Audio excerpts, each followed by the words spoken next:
교우 여러분, 오늘 하루도 평안하셨는지요? 고난주간 금요일 저녁에 이렇게 함께 기도하게 되어 감사합니다. 하나님께서 우리와 함께 하십니다. 골고다에서 예수님은 십자가에 못 박히셨습니다. 십자가 위에는 히브리, 로마, 헬라 말로 된 나사렛 예수 유대인의 왕이라는 패가 붙었습니다. 조롱이었지만 모든 사람에게 예수가 왕이라 선언하는 셈이었습니다. 유대인들은 패를 자칭 유대인의 왕으로 고쳐달라고 요구했습니다. 그러자 빌라도는 내가 쓸 것을 썼다 하며 거절했습니다. 로마의 권세자와 유대인 지도자들이 자기도 모르는 사이에 예수님이 누구신지 예언하고 있습니다. 그는 유대인의 왕일 뿐만 아니라 모든 이의 왕입니다. 그러나 그의 왕권은 십자가에 못 박힌 몰골로 선포되고 있습니다. 세상에 이런 왕권이 어디 있습니까? 여기에 경의를 표할 군인은 아무도 없습니다. 그들은 왕의 옷을 전리품처럼 취급했습니다. 그것도 모자라 속옷도 벗겼습니다. 예수님은 완전히 발가벗겨졌습니다. 군인들은 통으로 짜여진 속옷을 누가 가질지 제비 뽑았습니다. 이것은 시편 22편 말씀의 성취입니다. 하나님께서 다윗 왕의 고난을 통하여 하나님 나라의 왕이 어떻게 세워질 것인지 예고하셨습니다. 군인들이 이런 일을 하고 있을 때 십자가 곁에는 사람들이 서 있었습니다. 예수님의 어머니와 이모와 글로바의 아내 마리아와 막달라 마리아 그리고 요한입니다. 예수님은 어머니를 보시며 말씀하셨습니다. 여자여 보소서 아들이니이다. 성육신 하신 하나님의 아들은 어머니가 계신 참 사람이십니다. 십자가에 달린 아들을 보는 어머니의 마음은 어땠을까요? 성령으로 잉태되었지만 10달을 뱃속에 품고 낳은 아들입니다. 천사가 예수의 나심을 예고할 때 마리아는 똑똑히 들었습니다. 그가 지극히 높으신 이의 아들이라 일컬어질 것과 하나님께서 그 조상 다윗의 왕위를 주시고 그가 영원히 왕으로 다스리시며 그 나라가 무궁할 것이라는 말씀을 들었습니다. 그때 마리아는 주의 여종이오니 말씀대로 내게 이루어지이다 믿음으로 대답했습니다. 마리아는 말씀대로 이루어질 일이 이렇게 비참할 줄 알았을까요? 어떻게 지극히 높으신 하나님의 아들이 영원한 하나님 나라의 왕이 벌거벗겨져 십자가에 못 박힐 수 있습니까? 어찌 이런 일이 있을 수 있습니까? 마리아는 비통한 눈물을 흘리고 있었을 것입니다. 요한은 보라 내 어머니라는 말씀을 들었습니다. 이 말씀에는 어머니를 부탁하는 진짜 아들의 마음이 담겨 있습니다. 제자는 말씀에 순종하여 그때부터 마리아를 자기 어머니처럼 봉양했습니다. 그러나 이 말씀은 단순한 유언이 아닙니다. 예수님은 하늘의 일을 말씀하셨습니다.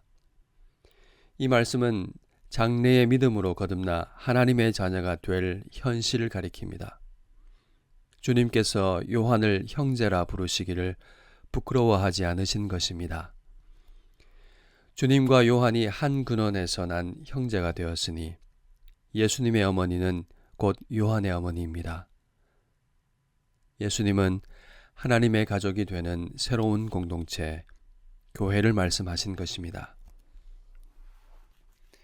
이 말씀 이후에 예수님은 모든 일이 이미 이루어진 줄 아시고 내가 목마르다 하셨습니다.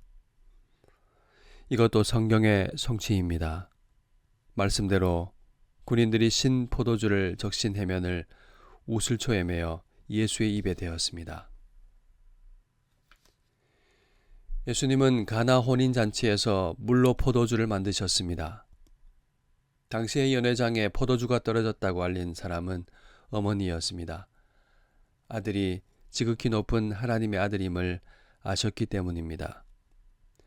그때 예수님은 여자여 내 때가 아직 이르지 않았습니다. 말씀하셨습니다.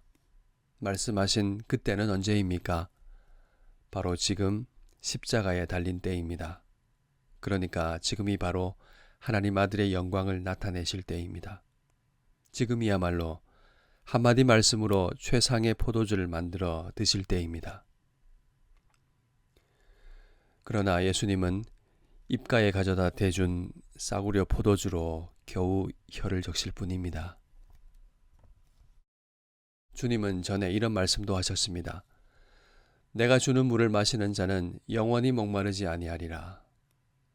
초막절에도 말씀하셨습니다. 나를 믿는 자는 성경의 이름과 같이 그 배에서 생수의 강이 흘러나오리라. 영원히 목마르지 않을 생수를 주시겠다는 분이 내가 목마르다 하십니다. 어찌 그런 일이 있을 수 있습니까? 여기가 세상이 예리하게 캐묻는 바로 그 지점입니다. 사망과 생명의 경계선입니다. 네가 하나님의 아들이거든 자기를 구원하고 십자가에서 내려오라. 그러면 믿겠노라. 십자가 곁에서 사람들이 하던 조롱의 말을 지금도 들을 수 있습니다. 성경은 말합니다. 그분은 우리를 위해 목마르셨습니다. 우리의 죄와 죽음, 우리의 질고와 갈증을 짊어지시고 완전한 죽음을 향해 가셨습니다. 주께서 그 마지막 한 모금 받으시고 우리를 위해 완전한 죽음을 죽으셨습니다. 그리하여 아들에게 죄를 정하시고 화목제물로 삼으신 하나님 아버지의 뜻을 다 이루셨습니다. 그리스도께서 우리를 위하여 죽으심으로 하나님께서 우리에 대한 자기의 사랑을 확증하셨습니다. 자신의 생명으로 값을 치르셨습니다. 십자가에 죽기까지 복종하심으로 원수된 우리를 하나님과 화목하게 하시고 하나님과 교제하는 영생을 주셨습니다. 예수님은 우리에게 생명을 주시려고 우리를 찾아오셨습니다. 세상은 어떻게 그런 일이 있을 수 있느냐고 지금도 묻습니다. 한 줌밖에 되지 않는 자기 지혜를 필터로 삼아 영원한 하늘의 일을 걸러내려고 합니다. 얼마나 어리석은 일입니까? 나의 지혜로는 십자가는 미련하고 황당한 것으로 남겨질 뿐입니다. 하늘의 일은 오직 믿음으로 할 수 있습니다. 하나님의 은혜와 긍휼을 구하십시오. 작은 나의 지혜로 어떻게 생수 그 자체이신 분이 목이 마른 이유를 알 수 있겠습니까? 어떻게 하나님이 사람이 되어 대신 죽는 일을 이해할 수 있겠습니까? 성경은 지식을 초월하는 그리스도의 사랑을 알게 되기를 구하라 말씀하십니다. 우리를 형제라 부르시기를 부끄러워하지 아니하시며 보라 내 어머니라 하시는 주님 마음 알기를 소원하십시오. 어찌 그런 일이 있을 수 있습니까? 믿기 위해 질문하는 자와 거부하기 위해 묻는 자는 큰 차이가 있습니다. 여러분은 어떻게 묻고 계십니까? 하나님의 아들이 못 박힌 십자가를 바라보십시오.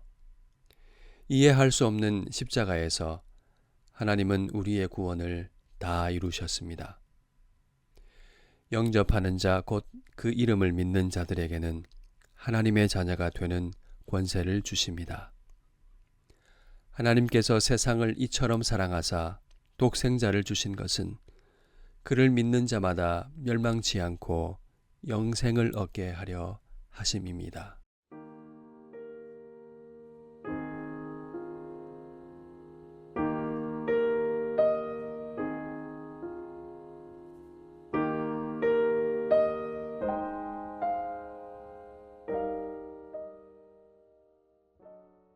말씀을 생각하며 함께 기도하겠습니다. 생수이신 주님께서 목마르신 이유를 깨닫게 하소서. 다 이해할 수 없는 십자가의 은혜를 믿음으로 받게 하소서.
다 이루신 주님 안에 우리 삶이 있음을 알고 이해되지 않는 순간에도 믿음을 선택하며 살게 하소서.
한 번 더 기도하겠습니다. 십자가에 달리시며 우리를 형제라 부르시기를 부끄러워하지 않으신 주님 안에서 우리가 서로 돌보고 사랑하는 하나님의 가족으로 살게 하소서. 기도하겠습니다.